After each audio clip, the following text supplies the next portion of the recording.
America ఆవిర్భావం గురించి ఇక్కడ ఉన్న వాళ్ళందరికీ తెలుసు. రెడ్ ఇండియన్స్ను ఊచకోత కోసి ఆ ప్రాంతాన్ని ఆక్రమించి అమెరికా ఏర్పడింది. నిగ్రోలను బానిసలుగా చేసుకోవటం ఇవన్నీ ఒక చరిత్ర. ప్రపంచంలో అతి తక్కువ వయసున్న దేశం కూడా అమెరికా. నీతి జాతి లేని దేశం ఏదన్నా ఉంది అని అంటే అమెరికా అని చెప్పి చరిత్రవేత్తలు చాలామంది చెప్తూ ఉంటారు. అమెరికా సాహిత్యం మీద వాటి మీద కూడా తీవ్రమైన ప్రభావం చూపుతూ ఉంది. ఇందాక అలెండి గురించి చెప్పారు. పాబ్లో నెరూడా అని చెప్పి నోబెల్ లారెట్, ఆయన హత్యలో కూడా ఆనాడు చిలీలో జరిగిన ఆయన హత్యలో కూడా సిఐఏ పాత్ర ఉంది. ఒకరోజు మేమందరం మా గురువుగారు డాక్టర్ రాజారాం గారి ఇంట్లో సమావేశం అయినప్పుడు రోజు అవుతుండేవాళ్ళు 10-15 మంది విద్యార్థులుగా. ఆయన మాస్టారు, ఆయన మేము విద్యార్థులం. ఆయన మెమైర్స్ ఆఫ్ పాబ్లో నెరూడా అని చెప్పి పుస్తకం చదువుతూ మా అందరికి వినిపించారు.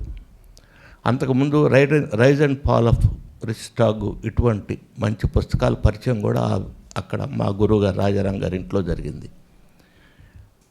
ఆ రోజు మేమేమనుకున్నామంటే పాబ్లో నెరూడా సాహిత్యం ప్రపంచం మొత్తం అనువాదం అయింది. ఆయనది ఒక విచిత్రమైన జీవితం కూడా. ఈసారి ఆయన జయంతి సభ జరుపుదామని అనుకున్నాం.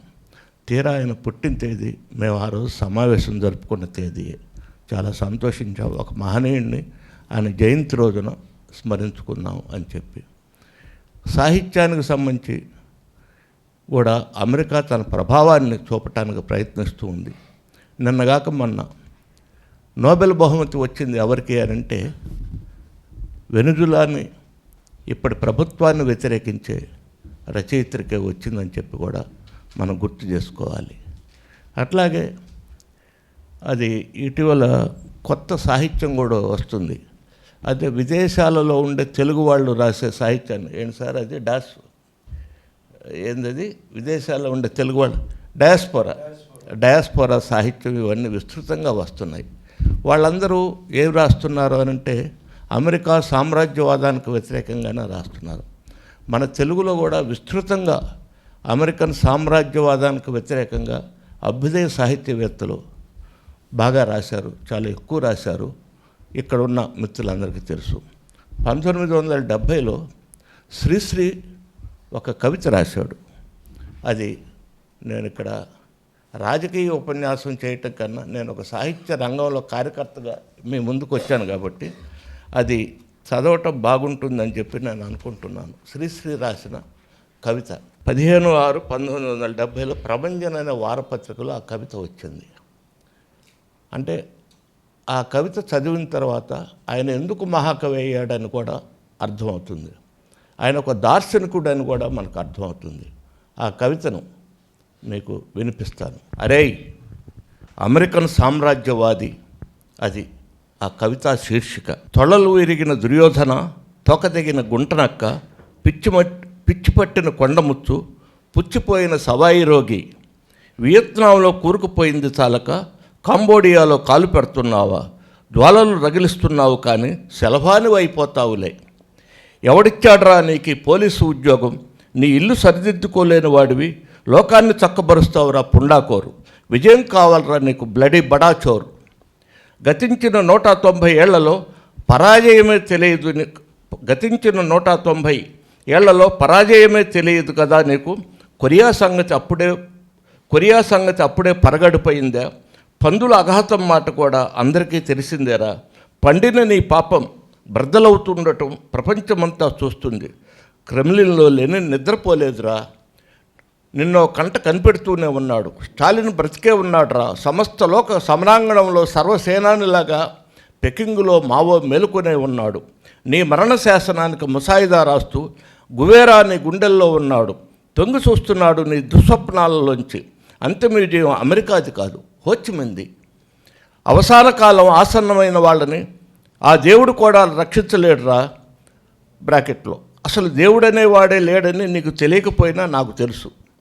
తర్వాత ఉన్నదంతా ఒక్కటే, సజీవ శక్తుల సంస్పందన. వర్గబాహువుల ఉగ్ర సంఘర్షణ రాయిది, వర్గబాహుల ఉగ్ర సంఘర్షణ రాయిది. నీ ఇంట్లోనే నిప్పు పుట్టిందిరా. నిగ్రోలు, విద్యార్థులు, నిరుపేదలు, నిరుద్యోగులు నిన్ను పాతేయటానికి పాతను తవ్వుతున్నారా? మార్సు చెప్పిన మాట మన కళ్ళ ఎదుటే రుజువవుతుంది. సమస్త సామ్యవాద ప్రపంచము నీ సమాధి కట్టడానికి ఏకమవుతుంది. నీ పిశాచ తాండవ శ్మశానం వైపు నిన్నేడుస్తుందిరా. నీ పిశాచ తాండవమే శ్మశానం వైపు నిన్నేడుస్తోందిరా. కసాయి గాడిద కొడక, బందిపోటు దొంగనా కొడక, అశక్తి దౌర్జన్యవాది, అరే నిర్జీవ సామ్రాజ్యవాది, దూరు హటావ్ ఇండో చైనాసే అని చెప్పి చాలా ఆవేశంతో అమెరికన్ సామ్రాజ్యవాదాన్ని గురించి రాశాడు, చెప్పాడు శ్రీశ్రీ గారు. ఆ కవిత ఈరోజుకు కూడా సరిపోయే కవిత. అందుకనే వాళ్ళందరూ వైతాళికులయ్యారు. మన దేశంలో మోడీని గురించి విమర్శించలేని, రాయలేని పత్రికలు కూడా ఈరోజు వెనుజులాపై జరుగుతున్న అమెరికా దాడిని గురించి మాత్రం గొప్పగా రాస్తున్నాయి. కమింగ్ అప్ ట్రంప్ అని చెప్పి నిన్న టైమ్స్ ఆఫ్ ఇండియాలో ఒక సంపాదకీయ వచ్చింది. మనం చిన్నప్పుడు పాడుకునేవాళ్ళం, గద్దొచ్చి పిల్లనెత్తుకుపోయి అని చెప్పి. ఖచ్చితంగా అదే ఫోటో ట్రంప్ పైనుండి కింద గద్దలాగా వేశాడు, కింద ఏమైనా కోడి పిల్లని ఎత్తుకుపోతున్నట్టుగా ఆ ఎట్టోర్లు రాశాడు అన్నమాట. అట్లాగే నిన్ననే సాక్షిలో కూడా ఒక మంచి సంపాదకీయ వచ్చింది. అంటే మన వాళ్ళు పాపం మోడీని ఏమనలేరు, కానీ ట్రంప్ వాడు చూడలేడు కాబట్టి బాగానే రాస్తున్నారు సంపాదకీయాలు.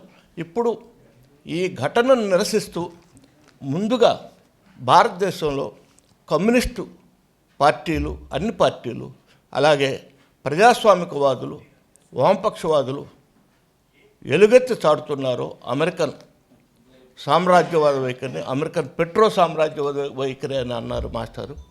ఈ సందర్భంలో ఖచ్చితంగా మనమందరం